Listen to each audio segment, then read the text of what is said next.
Kamusta mga Lodin? Welcome back to my channel, Kuya Raven Vlog. Ang tagal na po nating hindi nakakapagluto ng ulam. So for today's vlog natin mga Lodi ay magluluto tayo ng isang masarap na ulam. So nandiyan po sa screen yung ating mga ingredients. Tingnan nyo po.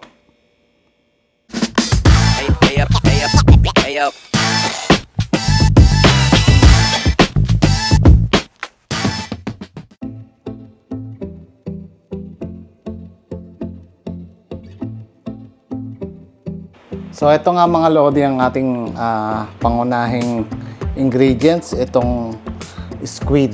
Yan. So ang gagawin natin dito ay tatanggalin natin muna yung ulo. Yan. Paglilinisan natin to mga Lodi.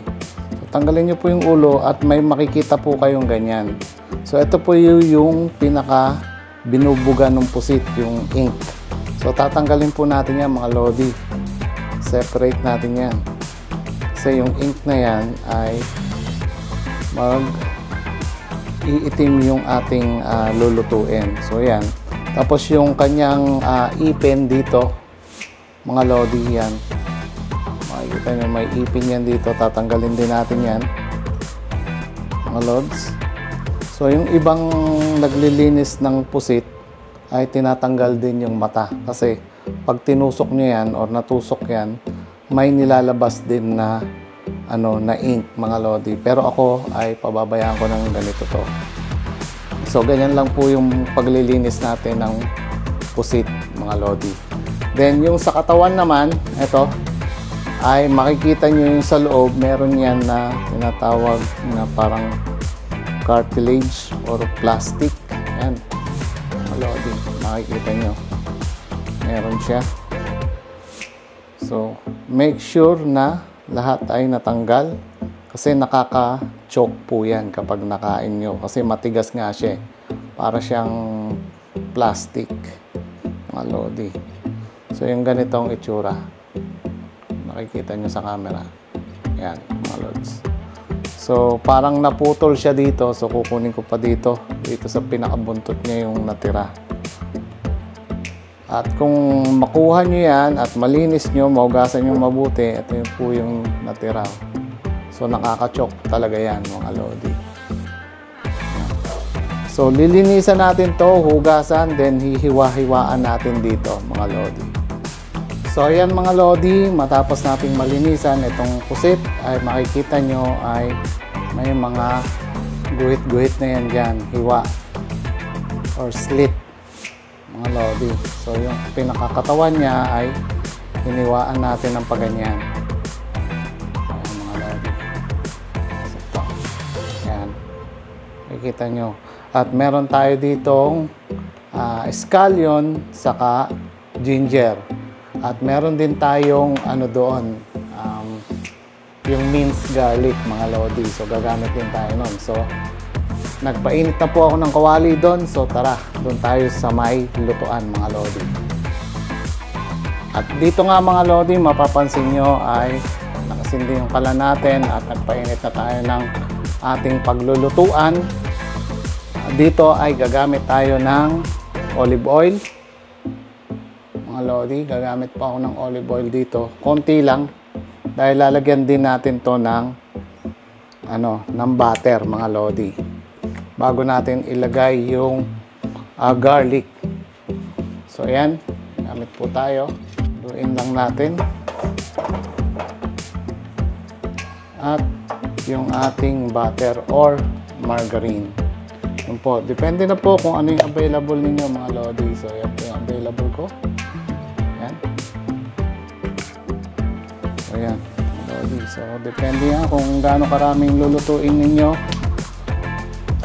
Tatantyan nyo naman po yan kapag kapag nakabili kayo ng pusit, kung malalaki ba yung pusit ninyo or yung squid or maliliit. So ako po ay since na mahilig din dito sa butter na to or margarine, medyo dadamay-damihan ko na rin po yan.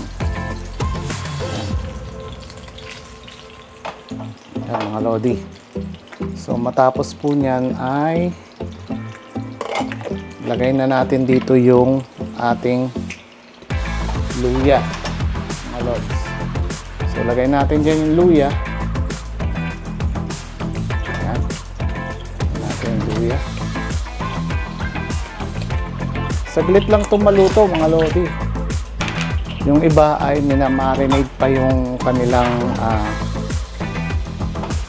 pusit or squid sa kalamansi, toyo, black pepper. Pero tayo ay didiretso na natin dito, mga lods. Dahil saglit na saglit lang po yan maluto. Yan. So, ilalakasan na natin yung apoy. Ayan, malakas na yan, mga lodi. Yung ating apoy. Then, yung minced garlic natin. So, konti na lang natitira dito. So, ilalahat ko na. So, mas maraming garlic, mas maganda. So, since na nara-run out na tayo ng minced garlic, so okay na yan, mga lodi. So, kayo kung mahilig kayo sa bawang, ay alam nyo na. Ibig sabihin nun ay hindi kayo aswang. So, yan, mga lodi. Kasi mas masarap kung maraming bawang at luya dahil matatanggal yung lansa ng ating pusit. Yun po yung pinaka-purpose nun. So, yan, mga lodi. So, kapag ganyan na, ay gagamit naman tayo ng ano dyan, tomato paste. Yun, mga lodi. Gamit tayo ng tomato paste. Ayan. Lagyan natin yung ating kalan or kawali. Mga lods. So, medyo maasim to. Pero dadamihan ko na rin. Ayun na pong tumansya ng sa inyo, mga lodi. Dahil kung marami kayong lulutuin, dagdagan nyo po. Kung di naman po ay konti lang po ang inyong ilagay. So yan, haluin lang natin mabuti hanggang sa magsama-sama yung ating ingredients. Then lagay natin sa medium heat para hindi masunog yung ating ginagawa. Yan, mga lodi. At matapos nyan ay ilalagay na tayo ng oyster sauce. Yan, mga lodi. Konti lang. Ilalagay ko dito. Yan. At matapos din yan ay syempre titimplahan na natin yan ng alam nyo na to, mga lodi, yung special soy sauce, seasoning. Yan natin, tatansya-tansyahin lang natin. Then, mag-splash lang ako dito ng konting sesame oil. Para lang pampabango, mga lods. At syempre, yung ating dark soy sauce. Lagyan natin yun ng konting dark soy sauce. Kung wala kayong dark soy sauce, kahit light soy sauce na lang, skip nyo na lang, mga lodi. Hindi naman importante yun, mga lods. At masarap din naman yan. So yan, haluin natin mabuti hanggang sa magsama-sama yung ingredients natin. So, medium heat. Medium heat nyo, mga lodi, huwag nyo susunugin. At matapos nyan ay titimplahan natin ng black pepper. Ayan. So, pwede rin kayong maglagay ng chili sauce dito, mga lodi, kung gusto ninyo. So, haluin ko lang itong mabuti. Then, of course, lalagyan natin yan ng ketchup, mga lodi. So, dyan muna kayo. Ayan. Tatansyahin natin yung bawat nilalagay natin dito, mga lods.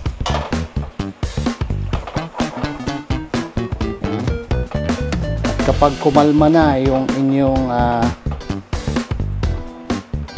itong pinaghalo-halo nating ingredients dito sa kwale, ay pwede nyo nang ilagay yung inyong pusit, mga lodi. So para hindi siya mabigla at maging overcook. So, wag nyo pong gagawing overcook yung inyong iluluto. Dahil itong pusit natin ay saglit na saglit lang luto na. So again, yung iba nito ay binablanch muna nila sa mainit na tubig. Pero tayo ay siyempre didiretso na natin to dito sa ating kawali at siyempre babantayan natin yan mga lods para hindi siya ma-overcook. So ganyan lang kadali yung ating gagawin at matapos nyan ay lalakasan natin yung apoy at hahaluin natin yan mabuti. Yan, lakasan nyo po yung apoy at haluin yung mabuti mga lodi.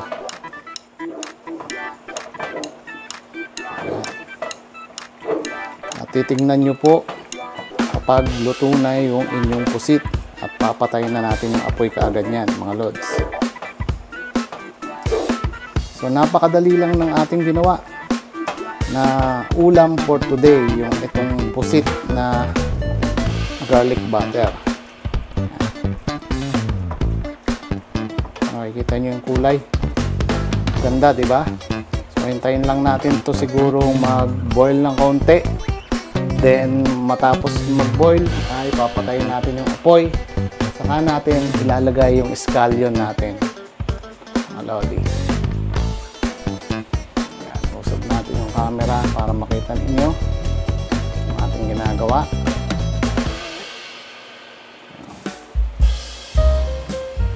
Ayan. So kapag nakikita nyo kumukulo na mga lodi, ayan, nakikita nyo kumukulo na, haluin nyo pong mabuti yan. Ayusin natin ang camera natin para makita ninyo mabuti. Ayan. So huwag nyo pong hahayaan na masunog loads at ma-overcook. Ayan. Kapag nakikita nyo bumubuka-buka na siya, malapit na po yan. Ayan, para maging masarap ang inyong niluluto. Ayan, pati yung kanyang ulo, nakikita nyo bumubukas na yung kanyang mga galamay. So ibig sabihin yan ay malapit na yan maluto.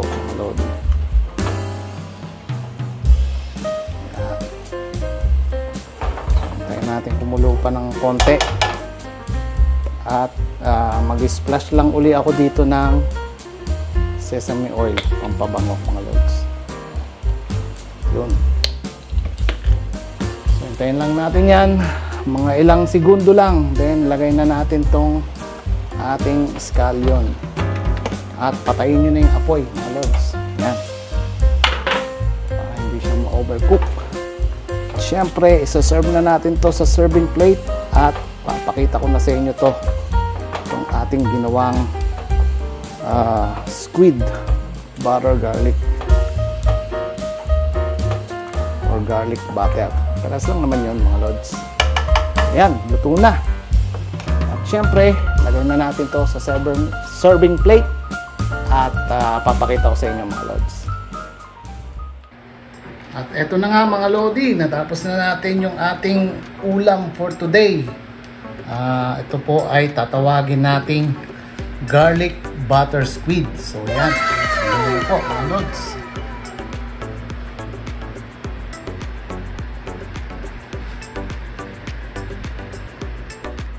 At eto na nga mga lodi, nakita nyo naman yung pagluluto natin, napakadali lang at napakasimple lang ng ating mga ingredients.